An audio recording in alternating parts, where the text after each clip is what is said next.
My name is Joseph Clifford. This is Dublin City, Ireland, my home, my country. So over the next couple of weeks, we're going to do a series of blogs of ordinary people who've done exceptional things in their life, and they're all from my backyard.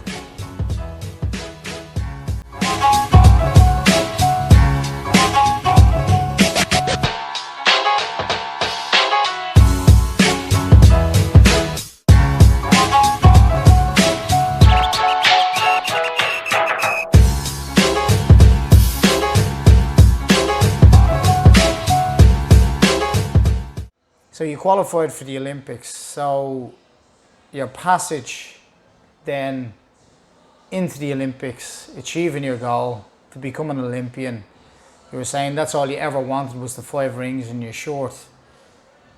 But you're competitive. You don't want to just turn up.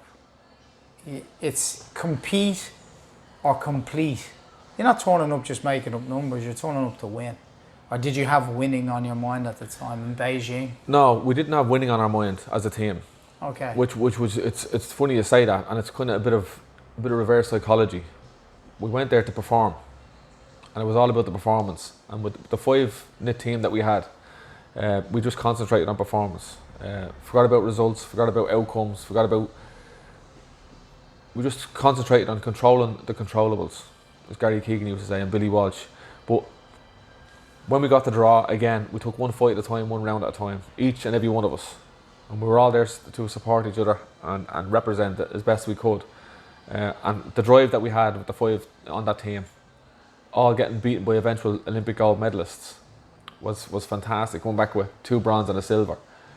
Nearly just pipped for another 2 bronze that we could have got from John Joe Joyce and John Joe Nevin at the time.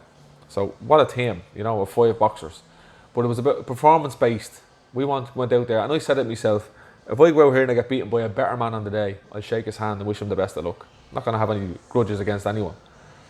You know, and that's what I think was reverse psychology and taking the pressure off ourselves. Having to win. We need to win. We must win. If we don't win, that's it, we're gone, yeah. So having fun, enjoying ourselves, soaking up at the whole experience that was the Olympic Games.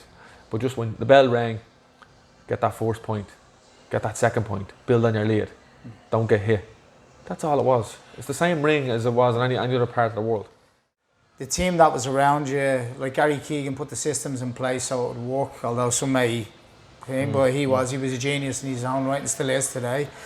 Zaur Antia, in terms of the technical systems of boxing that he uses, is another amazing coach. Billy Walsh, one of the best man managers in the game, now with USA. One coach of the year, I think is it twice now? A couple of times, yeah. A couple of times, coach of the year in the world. So when you think of those individuals all together, the package itself to shape that group of fighters into what they became in terms of medaling in the Olympics. You know, it was a golden era in Irish boxing. Do you think it's going to get repeated again? But let's not forget, when the high performance was set up, this was all new to Gary, Billy and Zaur. And it was new to us. So we were learning as boxers, as fighters, and they were learning as coaches, managers, directors. And we all made mistakes together. We all messed up together. So the program was flexible? Of course it was. But like, people were very quick to wanted to shut down the program after Chicago 2007 because we didn't, all we qualified was one, and that was Paddy Barnes. Unexpectedly, a young lad coming in from Belfast who wasn't even initially selected for the team, got brought in and he qualified. So they were all out with our spears wanting the high performance shut down because it wasn't working. So there was a learning phase going from the coaching aspect of it and the boxers aspect of it, but we stuck together as a unit and as a team that we believed in each other. And I trusted the team. That's what kept me amateur for those other 4 years. I trusted in Billy Walsh, fantastic coach and a great people person. Zaur Antia, his genius on the floor and how he dissected boxing right down to the finest of detail. That's what I thrived on. I'm a technical fighter. I always was a technical boxer. That's what I loved. I loved to sit there and listen to what he was talking about all the time about boxing, about how to beat this type of a guy, and strategies and tactics and technical end of it. It's genius, and I loved that. That's what I thrived on. But all that team came together just at the right time when we travelled to Beijing. And again, but the pressure was off us because Nobody on the outside of our team expected us to win medals. It was great to qualify 5 boxers. We'd only qualified 1 in the previous game, it was Andy Lee in 2004. So, you know, it was an improvement already. Straight away we had 5 qualified. That's an achievement in itself. No, but at the time it was record. It was an Irish record. Oh yeah, it was. I think it was beat the same number as Atlanta, 96. So with 5 lads going to the games, and what we always said was, once we qualify, the pressure's off. Once you qualify, the pressure's off, and we're going to be the Olympians that we always wanted to be, and then we can just enjoy the boxing and enjoy the sport. That was it, and that's what we did over there in the Olympic Village. We had fun, we chilled out, we just soaked it up, and just had a fantastic time. So Beijing, you get to the finals, you get a silver medal. You know, one of the highest accolades in boxing is to actually, you know, step on the podium.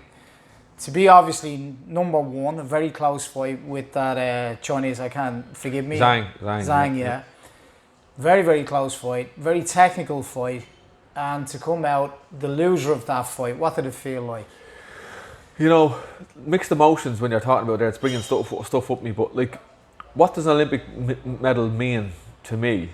Well, it means 20 years of putting gloves on, wrapping hands, running the pounding the pavements, punching bags, getting punched in the face, cuts, busted noses, sweats, making weight, travelling the world, living out of a suitcase, and I can go on for hours and hours about that. All that summed up into 2 weeks.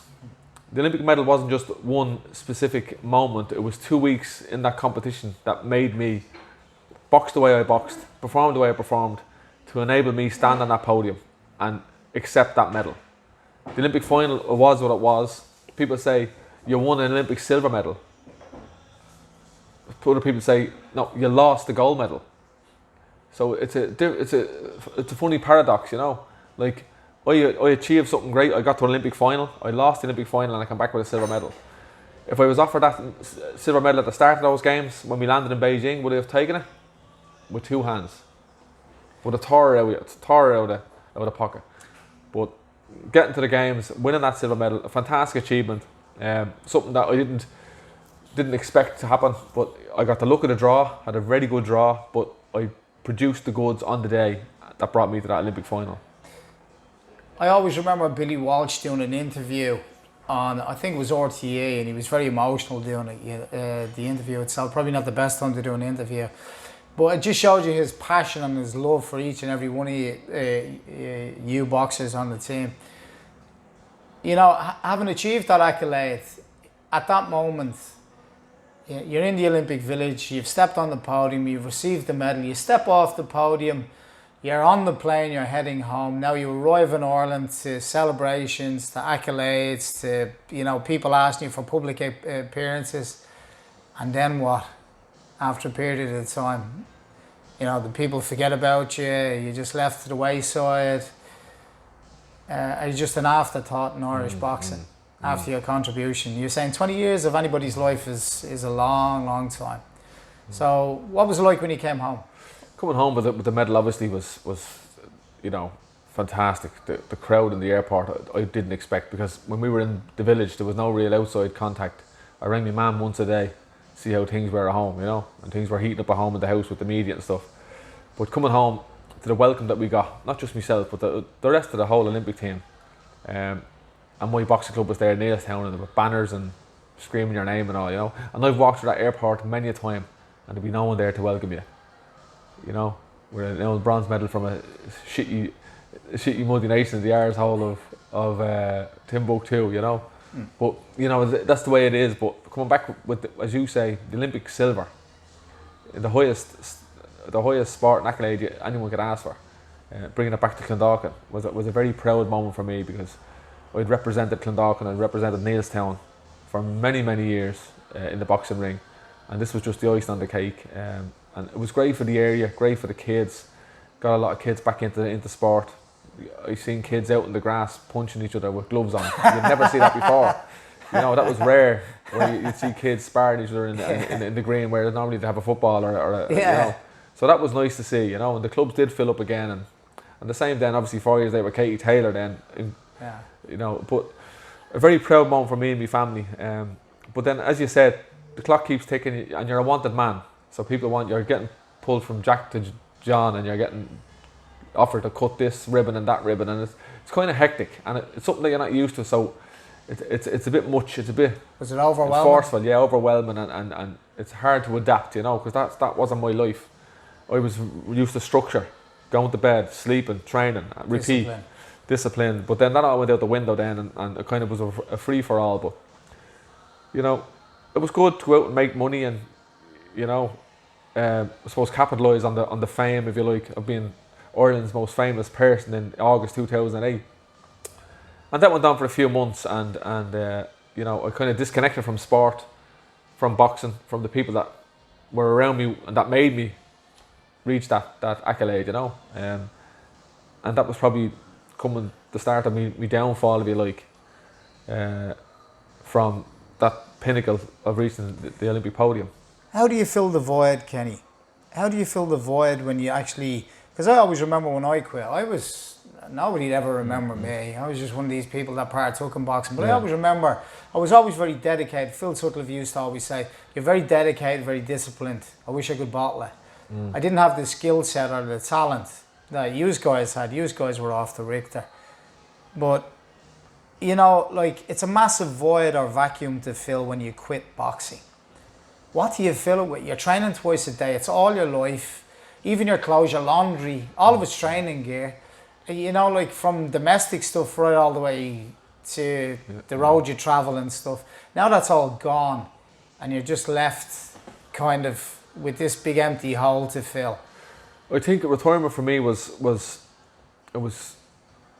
I chose it, luckily enough. So I didn't, you did? Yeah. So I didn't have to. And you didn't bite the bullet with the professional boxer? No, I didn't have to retire because of injury or from deselection or anything like that. It's very mature. I went out on my shield against Joe Ward in my last senior championships, and I retired in the ring that night. I felt that was the right time to do it. That's where it all started for me, in the senior championships. And I, as you say, I was around for 10 years. That was a senior champion, but I was still floating around a couple of years after that. I won a box off a heavyweight and represented Ireland in the World Championships at heavyweight. So, and that's the way that I shouldn't have been at, but I still wanted to partake. But then I was saying to myself, enough's enough now. The show is over. You've done more than enough for your club, for yourself, for your country. You've represented all over the world. You've been in the high performance team for X amount of years. It's time now to wrap it up, and I had enough. And it was a nice time to retire, then get over, because that's where it all started for me. And it was just nice just to say, right, enough's enough. And I walked away from the sport.